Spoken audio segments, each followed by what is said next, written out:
Hello, listeners, and welcome to another episode of Cognitive Dissidence. As usual, I'm your host. I'm Jacob Shapiro. I'm also a partner and the director of geopolitical analysis at Cognitive Investments. For a second consecutive week, though, this is not a normal weekly podcast. You'll notice this is not coming out at our normal Friday interval, and it's not our weekly conversation between me and Rob. That's because COVID finally caught up with me for the first time in this pandemic. I came down with it pretty bad on Tuesday of this week, and it has quickly rampaged throughout my household over here. So I've just been recuperating and convalescing. But luckily, we have an episode that was actually originally recorded with the Stratfor Center for Applied Geopolitics at Rane with their executive director, Roger Baker, who helped train me as a geopolitical analyst. I recorded a podcast with Stratfor and Rane a couple weeks ago now, and they agreed to let us cross-post it onto this platform. So if you're interested in Stratfor or Rane, you can go check them out. Otherwise, we should have another sort of conversation on Monday with me talking about European energy issues, and then knock on wood, next Friday will be the week that we keep up the cadence accordingly. So thank you for your patience with me. We will get back on a good cadence here soon. Otherwise, stay healthy. Take care of each other. It seems like COVID and RSV and the flu and everything else is coming to get us. Although I did appreciate the time to finally finish Rings of Power and catch up on a couple other things. Anyway, enough talking for me. Let's get to the conversation with Roger. We'll pick it up next week with a conversation, and then our weekly conversation with Rob next Friday. So cheers. See you out there. Cognitive Investments, LLC is a registered investment advisor. Advisory services are only offered to clients or prospective clients where Cognitive and its representatives are properly licensed or exempt from licensure. For additional information, please visit our website at www.cognitive.investments. The information provided is for educational and informational purposes only and does not constitute investment advice, and it should not be relied on as such. It should not be considered a solicitation to buy or an offer to sell a security. It does not take into account any investor's particular investment objectives, strategies, tax status, or investment horizon. You should consult your attorney or tax advisor. Hello, I'm Roger Baker, Executive Director of the Stratfor Center for Applied Geopolitics at Rane. This podcast is brought to you by Rane Worldview, the premier digital publication for objective geopolitical intelligence and analysis. Find out how Rane can help you stay ahead of global events at ranenetwork.com.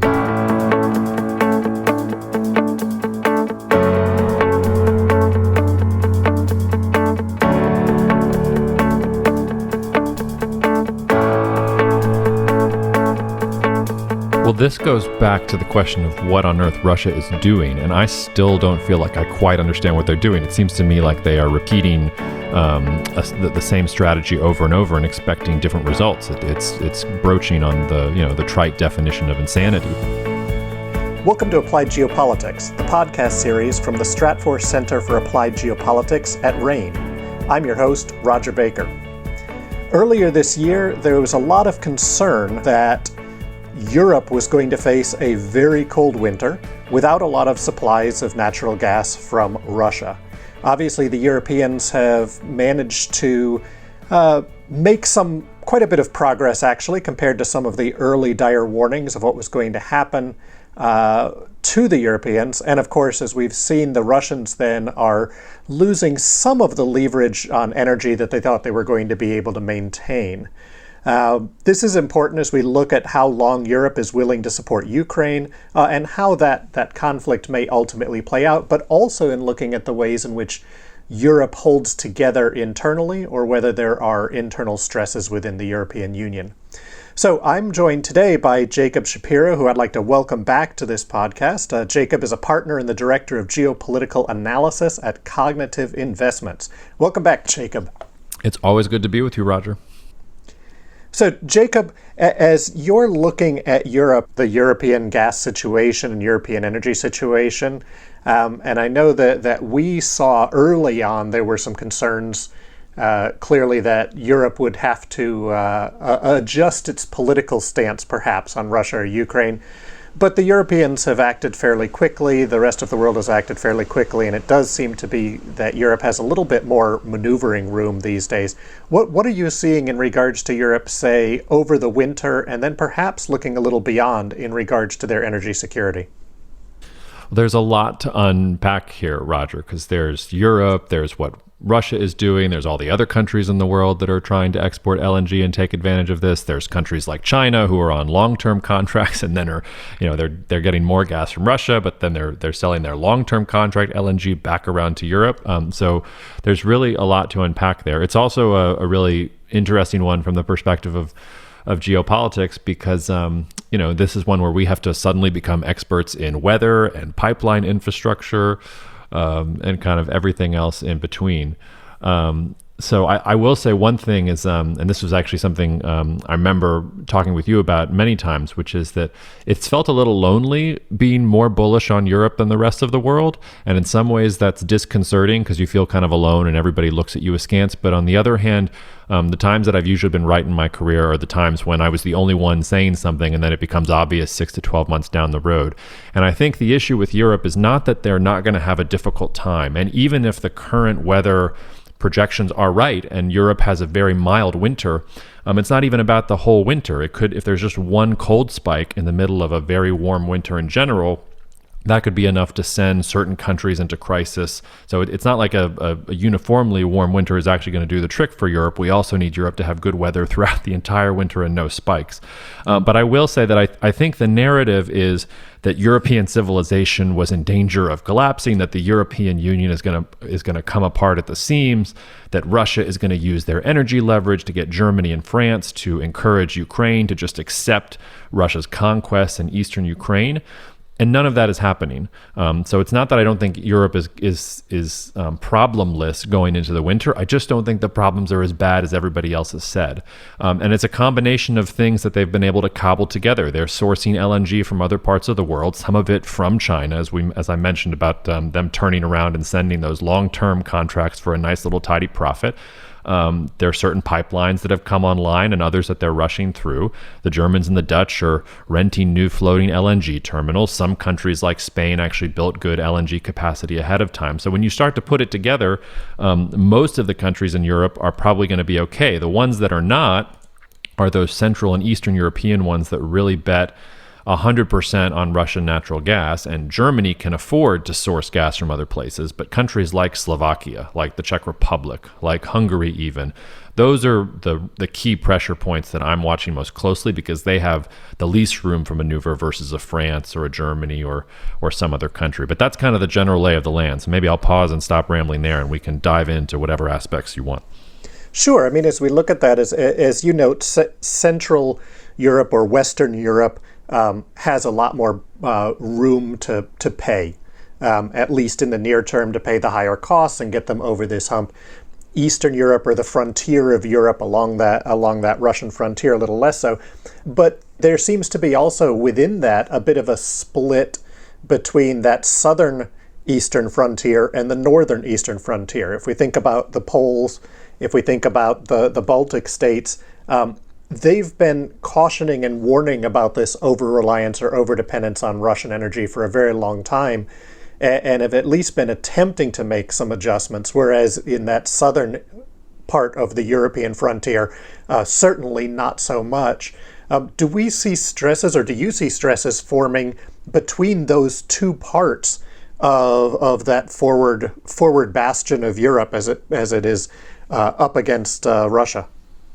Yeah, and I'll start by looking across the ocean before I answer that question directly, which is also the U.S. is intimately involved here. So when people bring up higher energy costs for Europe going into the winter, Europe's been paying higher energy costs relative to the United States for years now. And the United States is talking about exporting more of its LNG abroad to Europe and making up for the shortfall. So now you've got an interesting position where the U.S. can surge exports, but then you're raising prices in the United States, and then you don't have a geopolitical advantage of low energy prices there. So is that something that the United States is going to keep going on further? And I bring that up because you're talking about divides within Europe. There's also a potential for divides between the United States and between Europe as well, because there are different interests on both sides. The short answer to your question is yes, there's a ton of friction within Europe right now, and different countries have different interests. If you are optimistic about Europe's political situation, like I am, you think that what's going to happen here is they're going to figure it out. They're going to yell at each other. They're going to argue. There's going to be sharply worded statements. There'll be articles in Politico about how the Italians are really mad at the Germans. But at the end of the day, they will figure out some way to work it together. And I would take it even a step further. One of the big problems that Europe is having right now is the electricity infrastructure between states is not good enough to just send power from where there are areas of surplus to places that might need it. So for instance, I mentioned Spain. Spain has more LNG capacity than most of the rest of Europe combined. But Spain can only really get 10% or something like that of its power production over to France. And then France gets an even smaller percentage, I think, over to the rest of Central and Eastern Europe. If you could have a unified European electricity structure where you can move power easily from one part to the other with similar rules and similar equipment and similar infrastructure, you could actually deal with the situation much more easily. So I think that what's going to happen is we're going to have the political logic for a more unified power system, and it's going to suck for a couple of years as they build it up, but they'll get there. If I'm wrong, the flip side is exactly what you describe here, where it's going to be every country for themselves, or we're going to have competing factions against each other. And the Spaniards are just going to say, screw the Germans, we're just going to get our LNG, we're not going to help anybody else. The French are going to turn on their nuclear reactors. Countries in Eastern Europe will, they'll try to get coal, or they'll even turn to Russia and say, hey, is there some kind of accommodation we can have with you? So if that political will is not there and starts to come at the seams, that I think is also a very negative sign going forward for the European Union. So there's the winter itself, and then there's also how Europe responds to this crisis and what that tells us about the future of the European Union. It's rare you get such a clear litmus test for what the future of a bloc like Europe is going to be. And I'm expecting drama and pain and, bad growth figures and the whole like for the next couple months, but I'm expecting that Europe will be able to use this crisis to grow and have greater relative advantage in the future. And if not, we can watch the data and I can come back on and tell you that I was wrong. One of the critical aspects, I think, that is perhaps a little overlooked is the question of the Baltic itself. Because as we look at some of this LNG import and some of the terminals, it's all designed, a lot of it was designed to be in around the Baltic. As you note, trans-European movement of electricity or even gas, LNG, and then once it's into the pipelines, it's not necessarily easy to move around. And we have this question of the constriction of the Baltic itself. We have the expansion of NATO with Finland and Sweden waiting for final approval from Turkey and Hungary, I believe, at least as of the moment of our discussion here, and the potentially Russian subsea attack on pipelines within the Baltic. And I think that as we look at this energy mix, the question of the Baltic Sea itself is going to be really critical. It's looking at, is Russia now constrained in its access to the Mediterranean, the North Atlantic through the Baltic? Because the Baltic is now a NATO sea and Russia sits there squeezed in the back. What about Russia's maritime supply routes to Kaliningrad? And then as Russia, if that was Russia carrying out those subsea pipeline attacks, is Russia demonstrating maybe not just an ability to hit at subsea infrastructure, but also its ability to disrupt activity within the Baltic itself if it feels constrained within the Baltic? As you're looking at this, what are you looking at up in that northern frontier of Europe?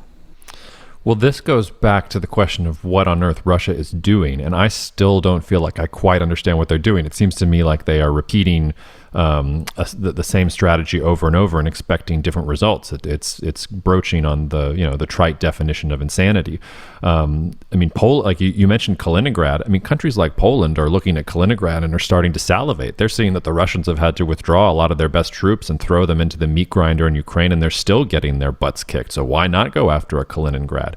To your point, if it was Russia that was behind the sabotage of the pipelines, and I don't have a good answer on who it was, but I will say that Russia came out a couple weeks after the sabotage and said, hey, Germany, we can still get you some natural gas via Nord Stream 2. That's not normally the thing you do after someone sabotaged your pipelines. It's a little too overt in terms of the leverage that Russia was or the leverage that Russia's trying to use over Europe there.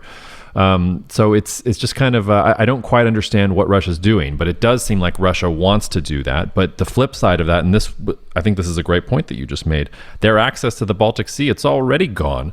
And that's why they've been cozying up with Iran. And, Putin has been showing these maps about new trade corridors for Russia that are going to run through Iran and then out through the Persian Gulf and into the Indo-Pacific that way.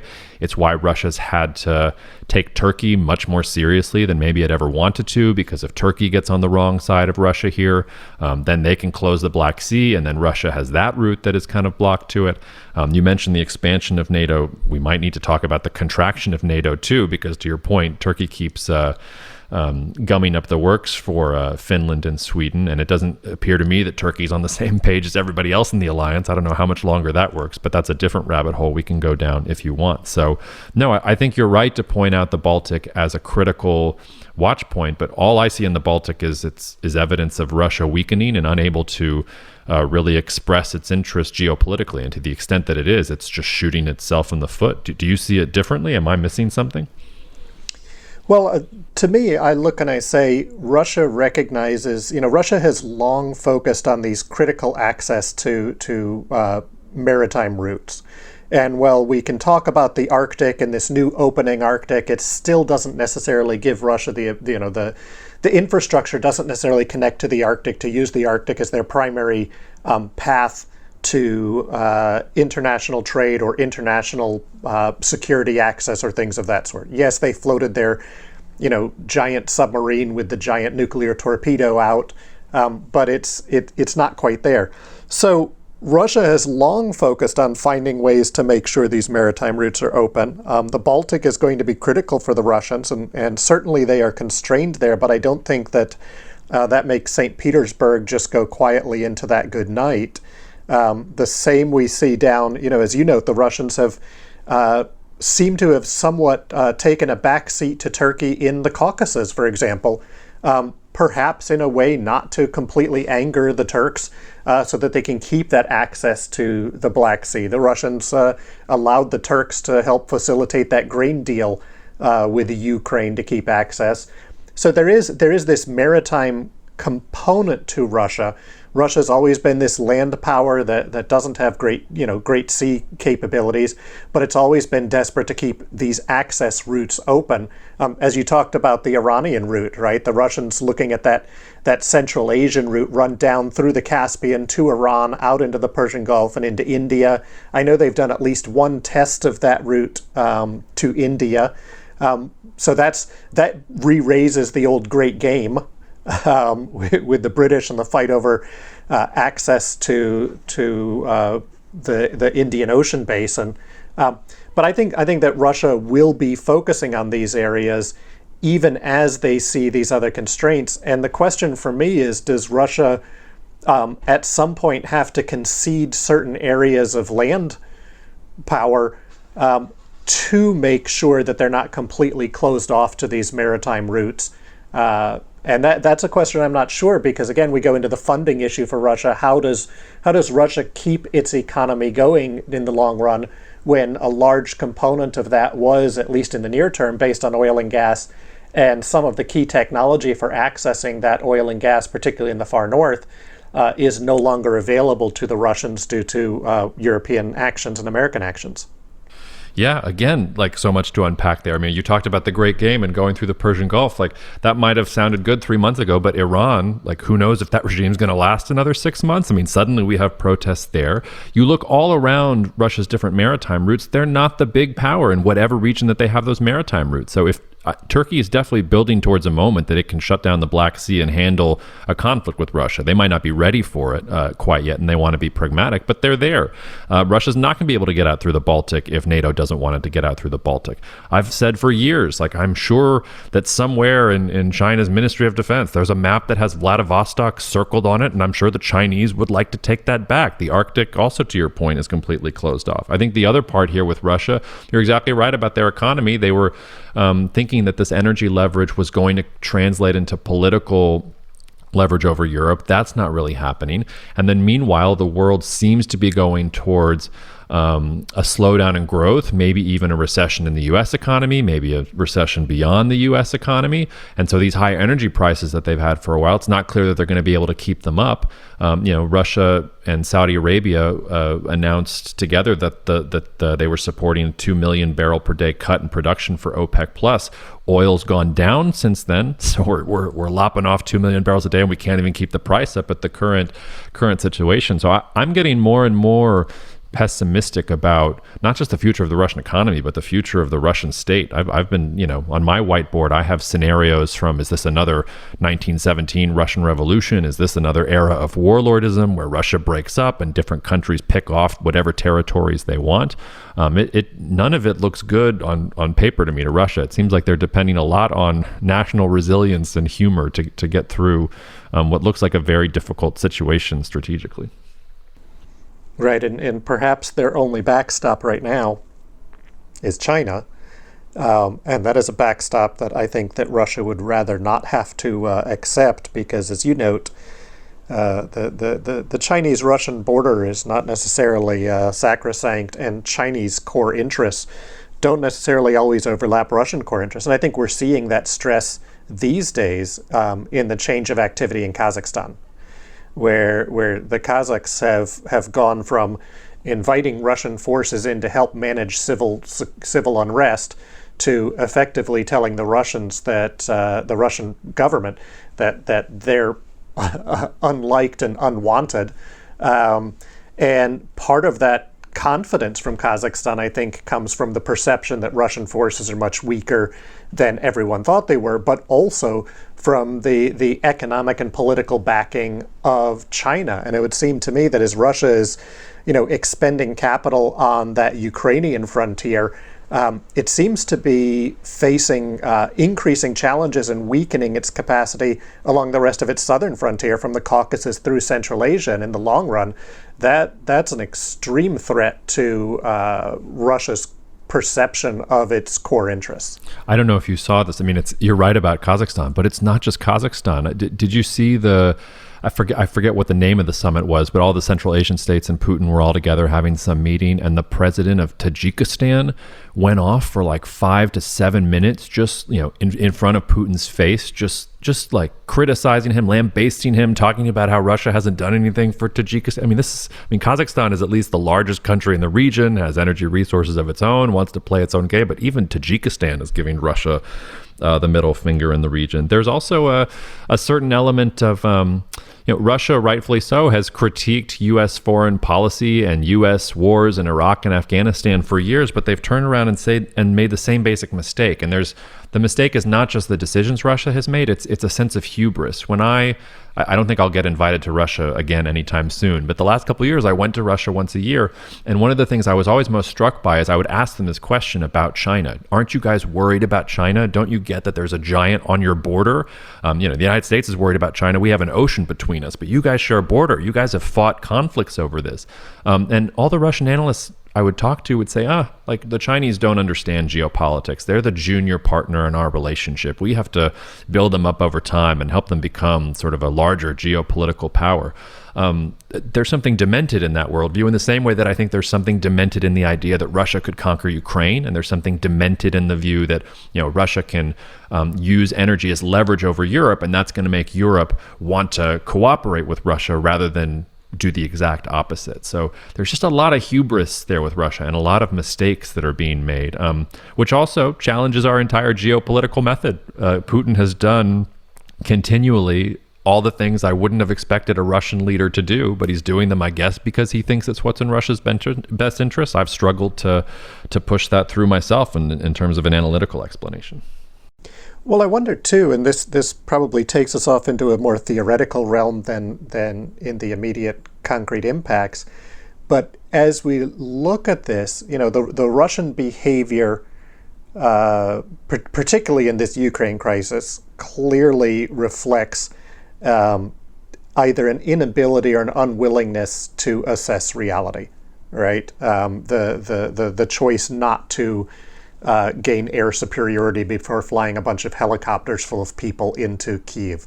The choice not to uh, arm and protect convoys and supply lines. I mean, some of those decisions just are beyond the pale. Even if you think you're going to win and you think you are superior to the opposing force, you just don't do these things.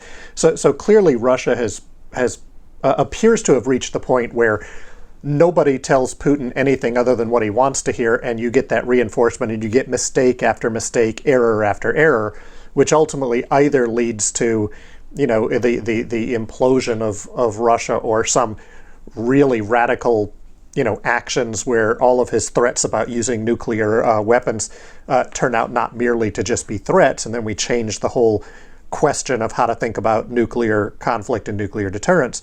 But I wonder if there isn't a similar pattern we're starting to see in China, as we've seen, but by choice, the Communist Party has decided to consolidate power under Xi Jinping. But the more it consolidates, the more that they risk a similar set of miscalculations down the road, as again, you consolidate to the point where nobody wants to say anything the leader doesn't believe.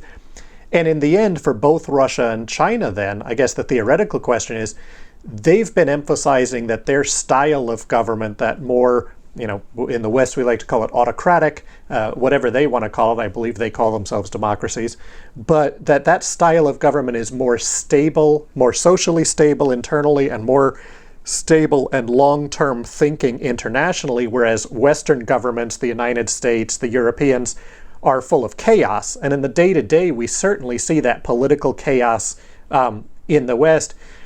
But is it ultimately more resilient than these more autocratic regimes that seem to reach a certain point where, as you call it, hubris, starts to make them make miscalculations that they don't have the flexibility to recover from?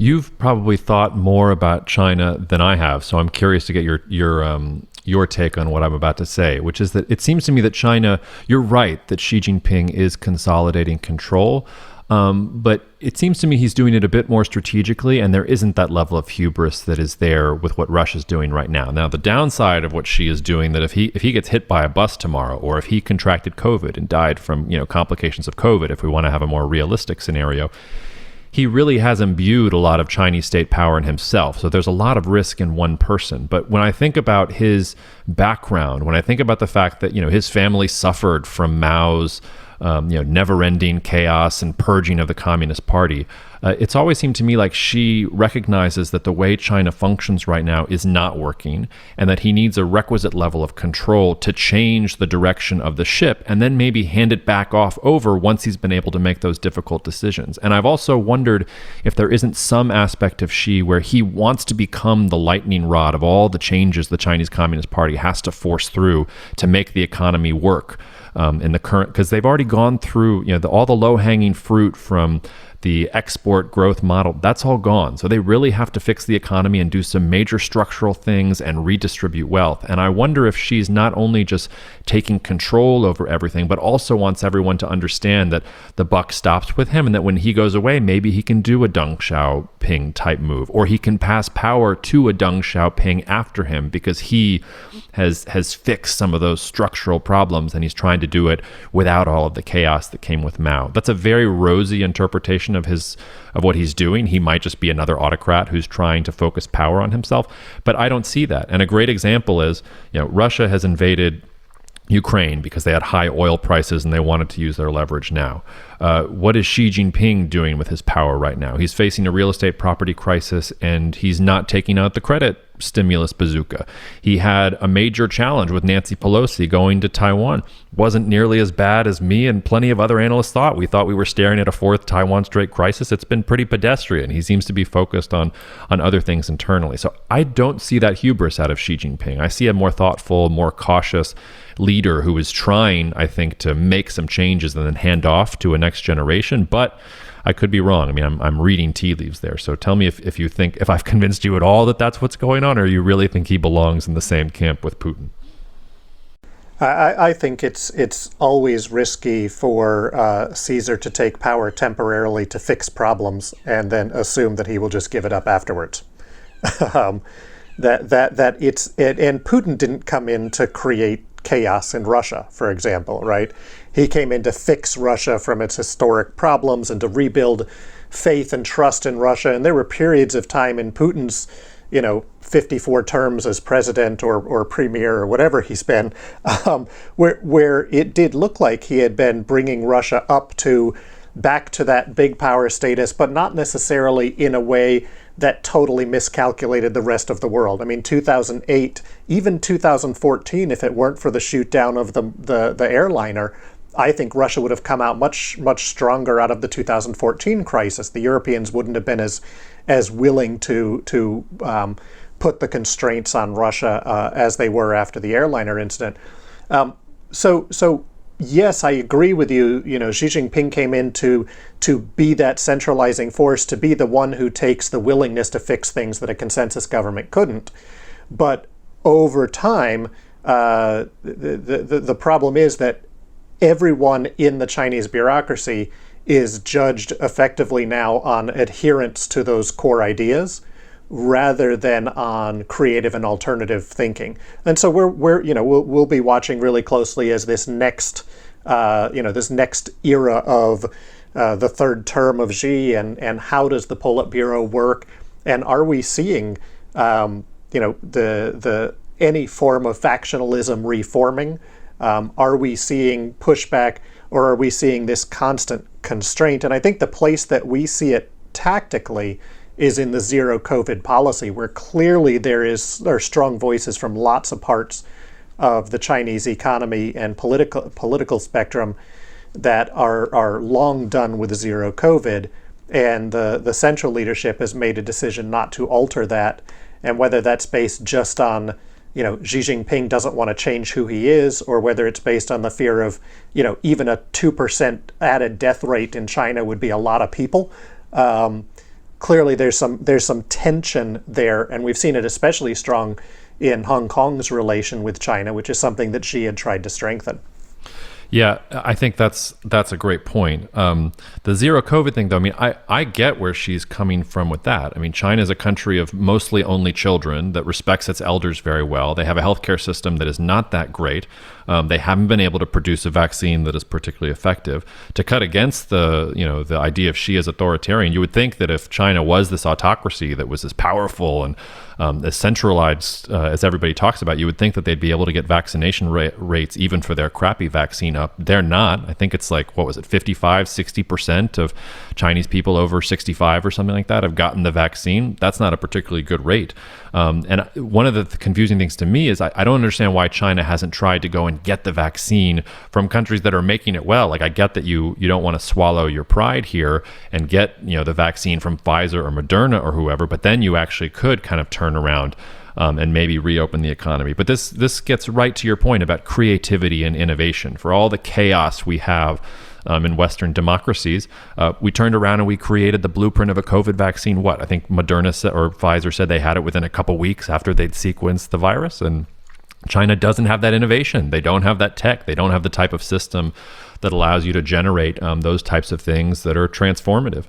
I saw a great example of this. I don't know if you probably are. I mean, there's a new Ebola outbreak in Uganda, and it's for an Ebola strain that we don't technically have a vaccine for. And last week, WHO said they were working with companies to start already experimenting with a vaccine that's going to go after like this Ebola virus. Like, that's, for all the crazy things happening in the West, we're at like this incredible time of biotech and things that we're doing to change how we interact with diseases and things that are going to threaten us. And China's just stuck. They haven't been able to get there at all.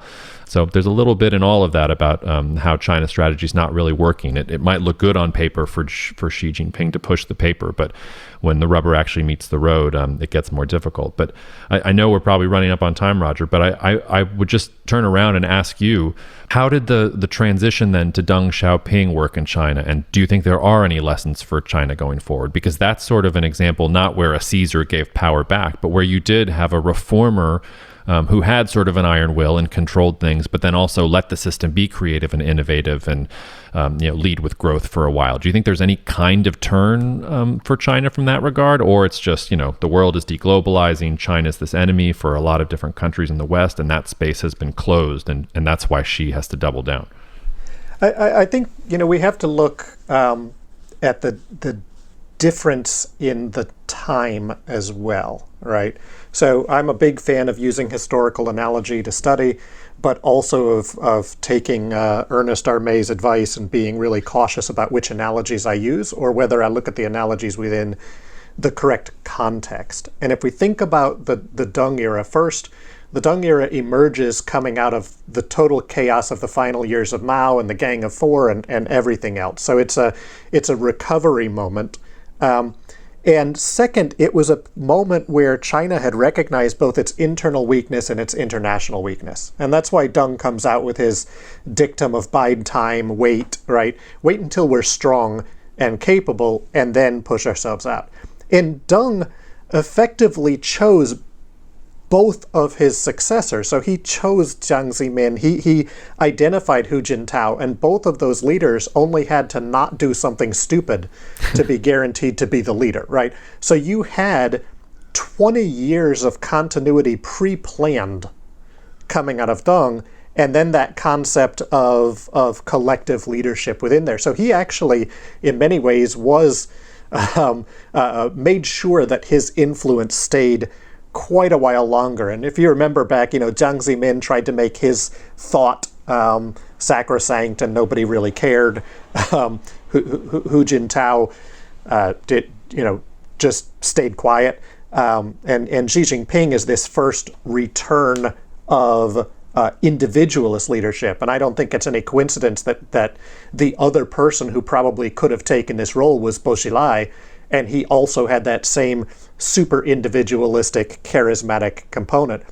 But that gives us the big difference, right? Here we are. To me, the biggest difference is that China's economy is now entirely dependent on international connectivity, and it's large, and it's doing that massive transition, and so there isn't necessarily a logical space to go back to bide your time, quiet, collective self-defense. The challenge for China is that it's reached the point where it appears threatening to everybody, but it actually probably doesn't have the capability to fulfill those threats if it ever got pushed. The alternative to the way it's acting would be to try to, quote, bide its time again, but in that sense, I'm not sure that it can anymore, right? So do they have to have things like the spat at the consul general in Manchester and beating protesters in the streets in Britain?